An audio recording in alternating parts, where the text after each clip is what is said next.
दरअसल हमारे Asian peers मिला जुला कामकाज कर रहे हैं। मिला जुला इसलिए कह रहा हूं क्योंकि चाइना, शंघाई हो, हैंगसेंग हो, वो दबाव में, अदरवाइज एशिया इन ग्रीन ट्रेड कर रहा है जैसे हम कर रहे हैं। फ्लैट से इन ग्रीन के आसपास झूल रहा है क्योंकि हैंडओवर बुरा नहीं था।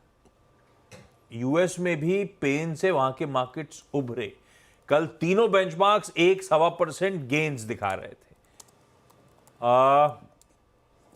परसों आपको याद होगा किस तरह का दबाव, एसएनपी तो 4 दिनों से लगातार कमजोर था, तो उभरे जैसे हम उभरे 3 दिनों की गिरावट से, वैसे यूएस में भी ऐसे ही हुआ। और आज सुबह के फ्यूचर्स एज वी स्पीक इस समय फ्लैट हैं, स्लाइटली इन रेड, हल्का ऐसे माइनर रेड टिक्स हैं या फिर कंसोलिडेट कर रहे हैं, ऐसा कह लीजिए।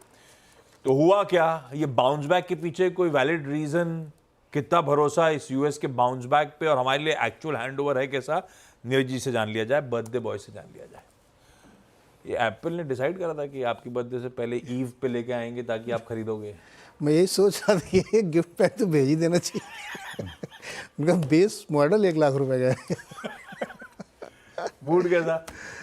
मूड अच्छा, कल यूएस मार्केट का ठीक ठाक मूड था, लेकिन बाउंस हुआ, कोई रीज़न नहीं था वैसे बहुत बड़ा, लेकिन क्योंकि 1 हफ्ते से लगातार गिर रहा था वहाँ पे मार्केट और काफ़ी गिरा था, तो कल एक बाउंस आया, 500 पॉइंट करीब डाउ चढ़ा और एसएनपी में भी 63 पॉइंट की तेज़ी आई।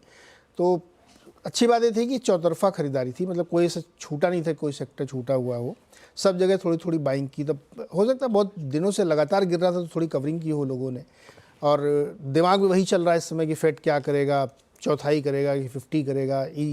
इस उलझन के बीच में मार्केट ने कल थोड़ी सी रिकवरी की है।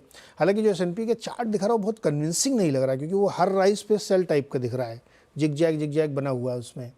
तो अगर आज सस्टेन कर जाता है यूएस मार्केट, बढ़िया ऊपर जाता है, तो मानना चाहिए कि फिर थोड़ा सा रियायत या राहत की बात है यहाँ पे।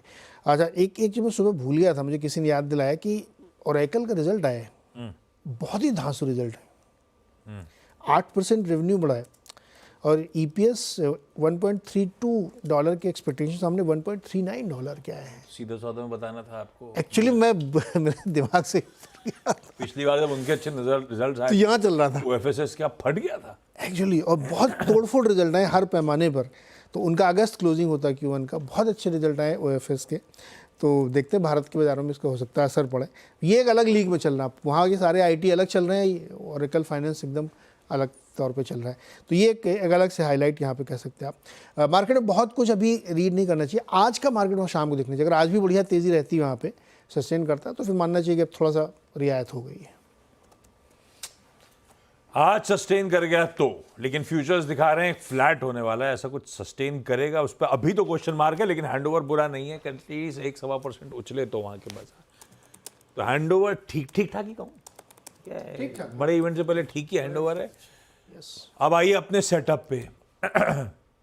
सेटअप कल का भी ठीक ही था, कुछ एक्सेसिस वाइप आउट हुए वो मेंशन था, एक ही सरदर्द था, विक्स थोड़ा सा इंचअप कर रहा था, वो तो भी कूल ऑफ। तो आज का मंगलवार का सेटअप कैसा लग रहा है कल के उस सेशन के बाद?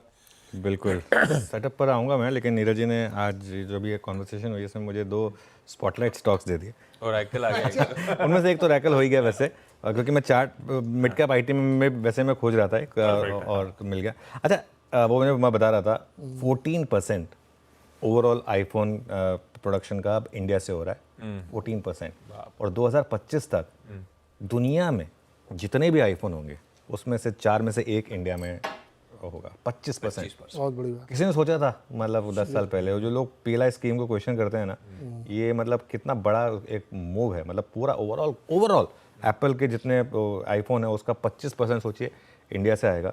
मैं ये रियल एस्टेट अवार्ड में पीयूष गोयल जी से बात की थी, तो मैंने एक सवाल ये पूछा था कि जो पीएलआई स्कीम इतनी शानदार, इतनी बड़ी सक्सेस रही है, तो वो एक बड़ा पॉजिटिव है खैर कंट्री के लिए। खैर एनीवे, सेटअप पर आते हैं। सेटअप आशीष ठीक ठाक है। सेटअप में जो सबसे अच्छी चीज़ पिछले 2 दिन से रही है वो है पुट कॉल रेशो ठीक ठाक है, मैं उस पर आऊँगा। लेकिन कल एफआईआईएस ने और डीआईएस दोनों ने बाई किया है।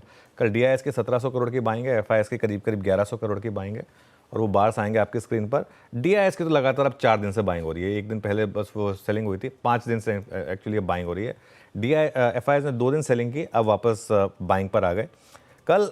लेकिन एक इंटरेस्टिंग चीज़ हुई कि मार्केट रैली में भी कल एफआईआईएस ने शॉर्ट्स बनाए थोड़े से, 373 करोड़ इंडेक्स फ्यूचर्स में बेचे और 2500 करोड़ करीब स्टॉक फ्यूचर्स में बेचे उन्होंने। विद इन दैट निफ्टी में सॉरी बैंक निफ्टी में बाइंग थी 52 करोड़ की, लेकिन निफ्टी फ्यूचर में सेलिंग थी। वो दिख भी रहा था स्क्रीन पर कि कल बैंक निफ्टी स्ट्रांग था कंपेयर टू निफ्टी, और वो ट्रेंड आएगा आपकी स्क्रीन पर। काफ़ी ऑल ओवर द प्लेस है एफआईएस का जो ट्रेंड है इंडेक्स फ्यूचर्स में।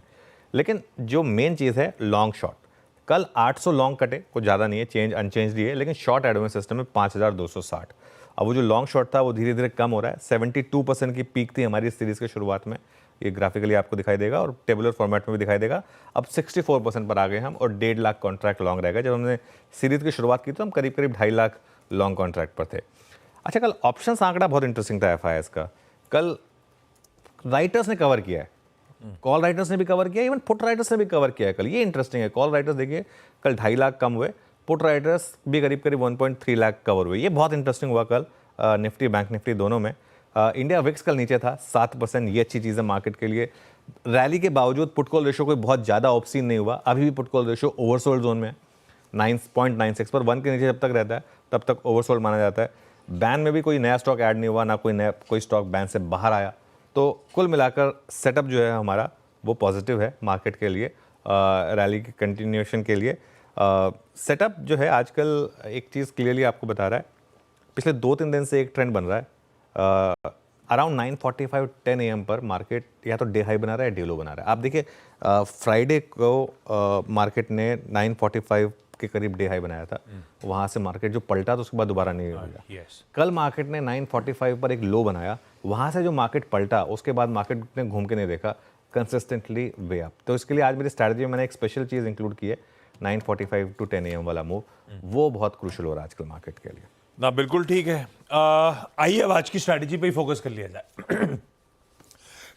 निफ्टी बैंक की बात, ग्लोब का हैंडओवर ठीक ठाक, सेटअप ठीक ठाक। निफ्टी कल का आपकी स्क्रीन्स पर है